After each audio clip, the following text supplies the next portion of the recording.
Good morning, everyone. Thank you very much for having me today. It's an honor and a privilege to be here and speak on behalf of the cannabis industry. My name is Brian Staffa, and I'm the founder and chief strategist of BSC Group. And in areas where we have legal existing medical cannabis or adult use cannabis programs, and in areas that are considering bringing those types of programs on, we help those create the programs, develop them, and operate sustainable long-term programs for the benefit of all, for the benefit of patients, for the benefit of the local community and the local country as well. A little bit more about me in a second, but today we're going to talk about the different types of opportunities that could be available if your country has decided to implement some sort of program. We're going to talk about the different types of opportunities and what they could look like.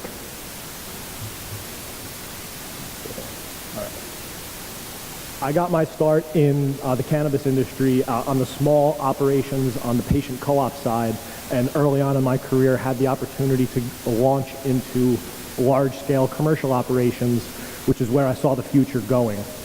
I had the opportunity to operate some very large-scale operations on the vertical side, and what I mean by the vertical operation is that I operated all aspects of the company from the supply chain side, so the cultivation side, the manufacturing and processing side, which is taking the dried plant material, turning it into another type of product, whether it be an oil, or a lot of you may have heard of the different types of edible forms.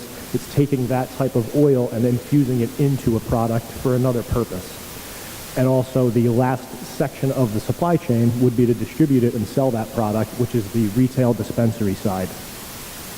In the last 3 years, I've had the privilege and opportunity to travel across the country and throughout Canada, and I've assessed and toured over 100 different facilities, some of them being the largest in the world and some being the most successful.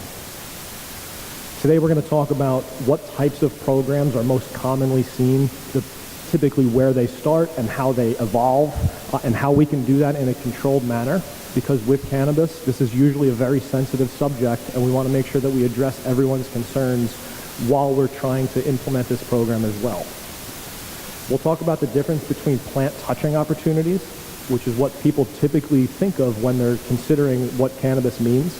The plant touching are those that are creating the plants, creating the different products, and then distributing them. You know, they're physically touching the plant. There's the whole other aspect of the industry that few think of, which is the entire, the ancillary side, all of the businesses that support those. We'll get into a lot of those tangible examples later on.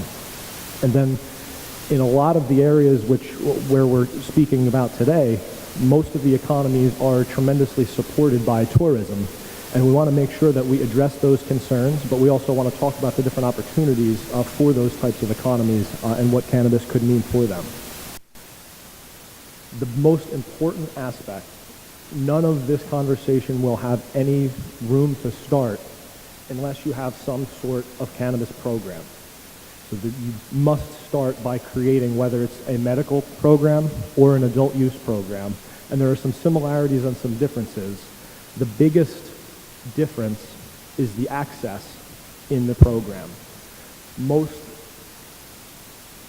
regions will start with a medical program because they're trying to limit the number of people that are going to have access to the product, mostly so that we can limit the potential for diversion, because this is a very controlled substance in most aspects, and we're trying to keep control and keep regulation over it. One of the easiest ways to regulate is by creating a list of qualifying conditions that the leaders of your medical community believe could benefit from cannabis, to be able to publish this list, and should you be afflicted with one of these conditions, you should have access to this product. On the adult use side, it's typically regulated by age, just like some other controlled regulated substance that you may have, like alcohol or tobacco. It usually follows that same age restriction, whether it be 18 or 21 in your area. But other than that, the differences are usually very slight. One of the big things that you may notice, and one of the concerns, is that if we were to skip going with a medical program and perhaps go immediately into adult use, the sky is going to fall because people are going to be using cannabis everywhere. That's rarely the case, because most of those concerns can be addressed with regulation, and the regulations most often disallow any type of public consumption. So you're only allowed to consume privately in your home, in the residence that you may have rented. There's no the sky is falling, everyone is using cannabis everywhere type of situation in either of these programs, so long as it's set up properly. If you are open to the idea and you're trying to understand how best to be able to capitalize on the medical cannabis tourism market immediately, as you're developing your program, you must consider what we call reciprocity. What that is in areas where, in most of the U.S. states, say right now we have 29 states as well as Washington, D.C. that has medical cannabis. And if you look at this very large list of countries at the bottom of this slide, which I am certainly not going to read to you, but all of those countries have some form of medical cannabis passed. And so the market that we're looking at, and while I'm going to focus predominantly most of my stats today on the U.S. And to some extent Europe, this is a much larger market than just what I'm describing here. If you're able to institute something called reciprocity, where so long as the individual coming to your area has a legal right and a legal use in their home country or home state to be able to use medical cannabis, and they can provide that documentation, they will then be able to make that purchase in your country. And the big key here is to not force them to be able to have to go to a physician in your country when they get there. That's going to create an unnecessary barrier, and we're seeing that right now in Puerto Rico. Right now, in the U.S. alone, there are 2.1, let's just give you the exact number, 2,132,777 U.S. medical cannabis patients. And that was as of May. If we have this same conversation a year from now, I would be shocked if it's not over 3 million. And the reason for that is that the biggest area where that growth is going to come from, Florida has a program that is just coming online, that very few patients have entered, and it's an expanding medical program, and it's expanding quickly. It approved medical cannabis by a 72% margin last year, or in 2016. So to say the population supports it is an understatement. Very few people in the U.S. agree on anything at a 72% level. You have New Jersey's program is expanding. You have Pennsylvania's program just came online, and then Ohio's program. New York is likely to expand as well. So if you pull from any of those markets, keep this in mind, you're going to have a tremendous growth in that market very soon. Patients are continuing to grow. So again, we're focused right now on if you were to implement a medical program. We'll talk about adult use in a second. But as you can see, in the last 5 years, growth has been steady. Absolute, without question, more and more medical patients are getting into the medical cannabis program. It's working, and you can see that it's actually starting to accelerate the growth. So in 2017, it grew by 11%, 2018 by 16%, and it's only continuing to escalate. So if we are looking at this existing medical patient population, who are we talking about? To the presenter before me's point, we not necessarily focused on the millennials. They don't spend all that much money right now. We should be focused on the baby boomers and potentially that slightly older crowd that has that disposable income. And the great news is that the average medical cannabis patient in the U.S. is 46 years old.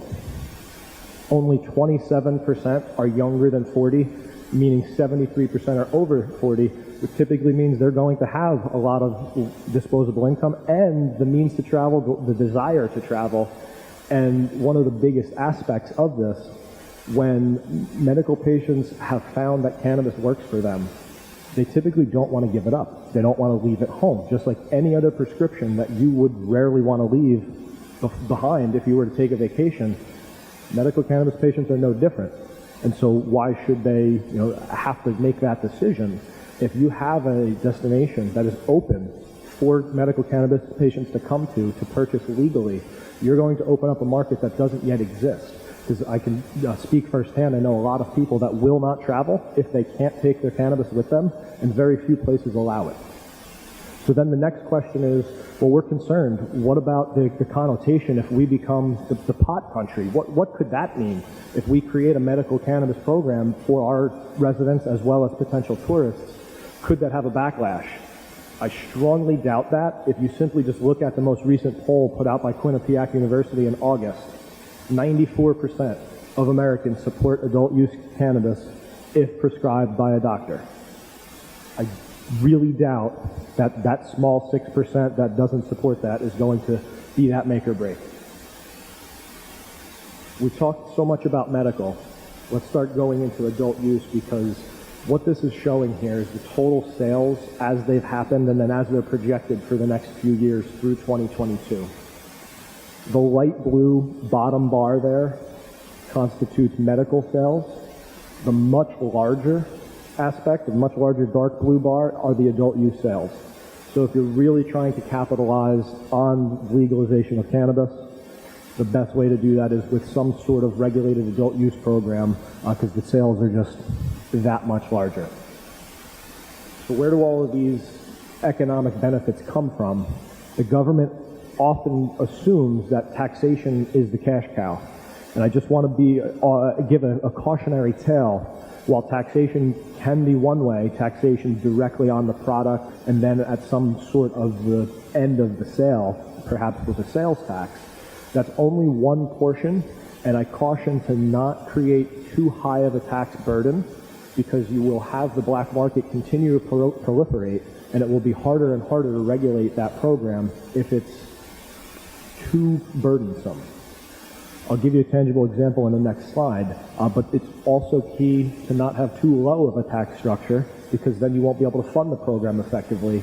And there are other ways that you could fund the program by different patient fees that if you keep them low. But the big thing is be very cognizant of what the market will bear in your region, and perhaps take note of what black market pricing is, because your ultimate goal is to stamp out that black market, get everybody onto the regulated side, because it is much safer and it's much more beneficial to the local economy, and I'll explain that in a second.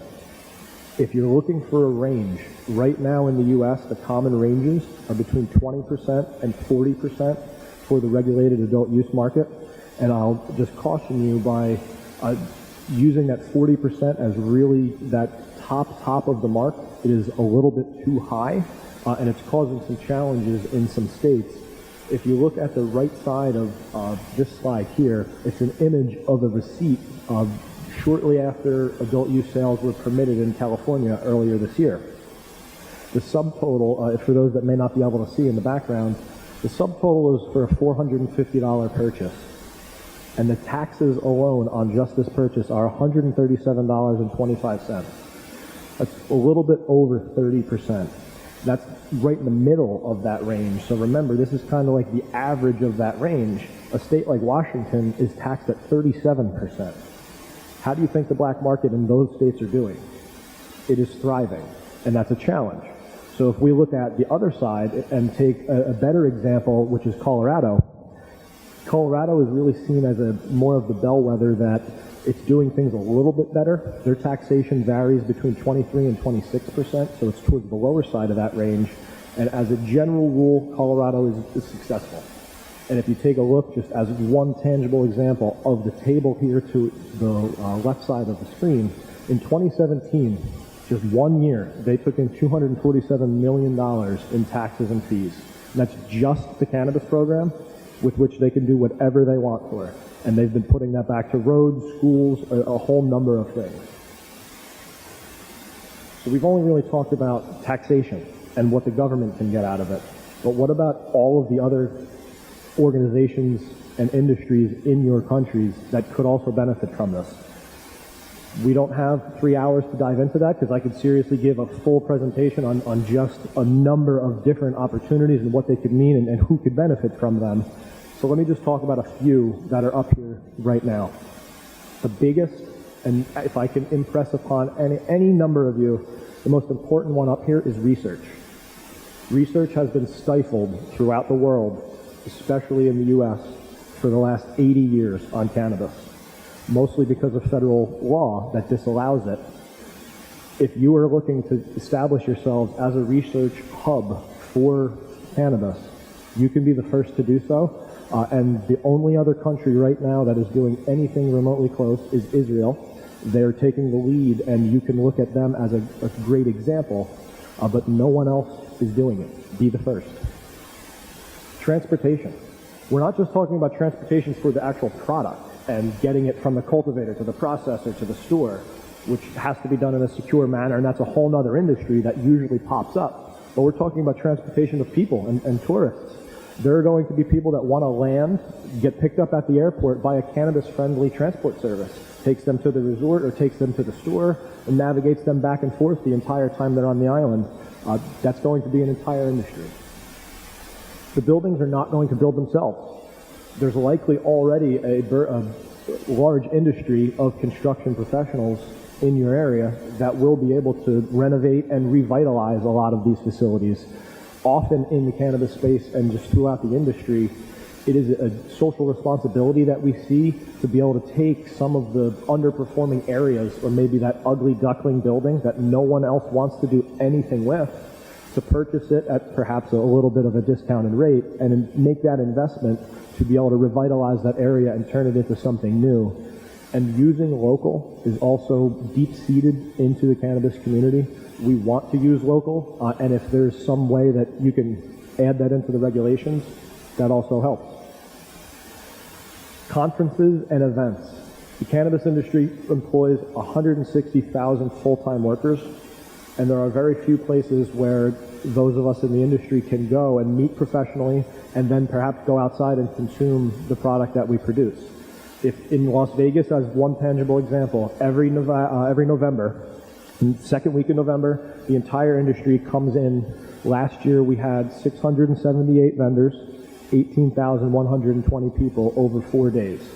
It's no small conference anymore, and this year we're projecting 1,000 vendors and well over 25,000 people. And in Las Vegas, if you consume in public and are caught, it's a $630 fine.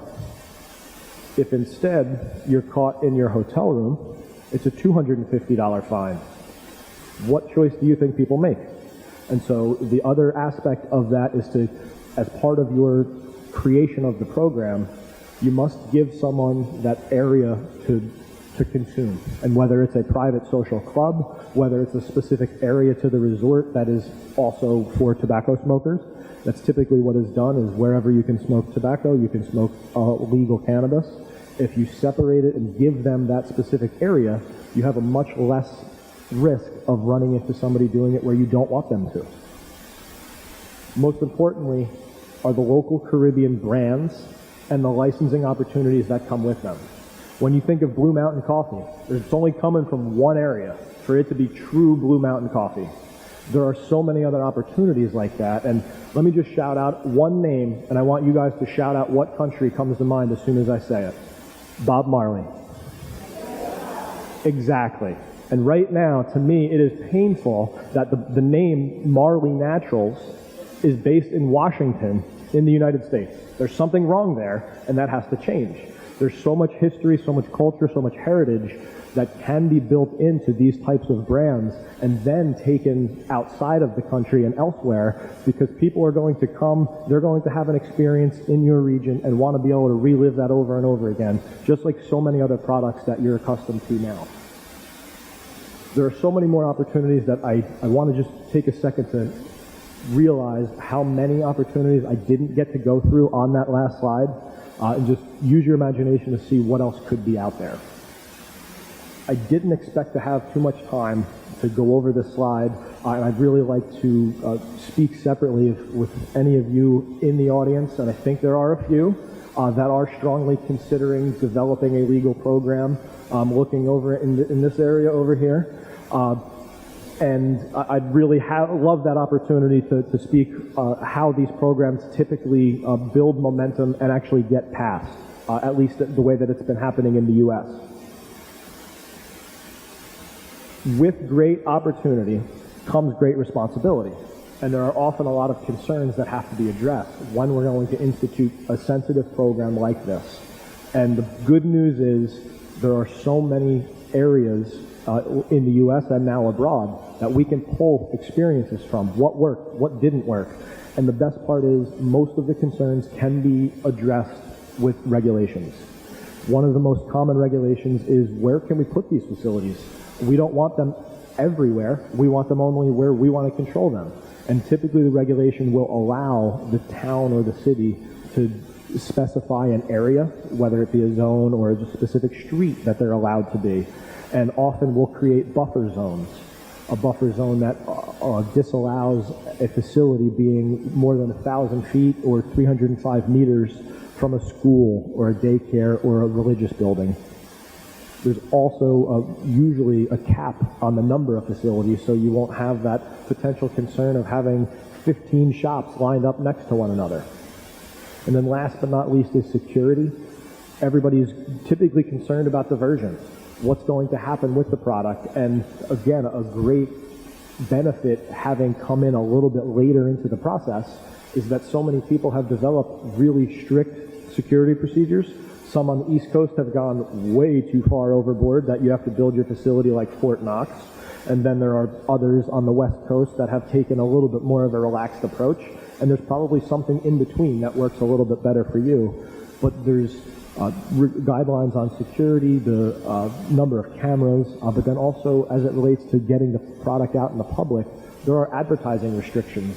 So it's also very common to have the concern, well, I don't want to be driving down the road and see a billboard that says, you know, cannabis, anything like that. I don't want to have to answer to my 5-year-old, what is cannabis? You don't have to worry if you have that advertising prohibited. Same thing with potentially having that negative connotation that, you know, your country will then just be thought of again as that cannabis country. There are many different ways that you can take steps to make sure that doesn't happen.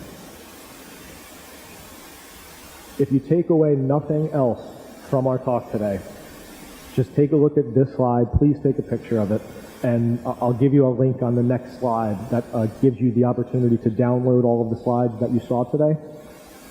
If you take away nothing else, it's that the dark bar on this graph represents all of the money injected into the economy that does not touch the plant. So the light blue bar on the bottom are the sales for the actual plant itself, for the cultivation, processing, or retail sales. All of the others is for the construction, for all of the other services that I had mentioned.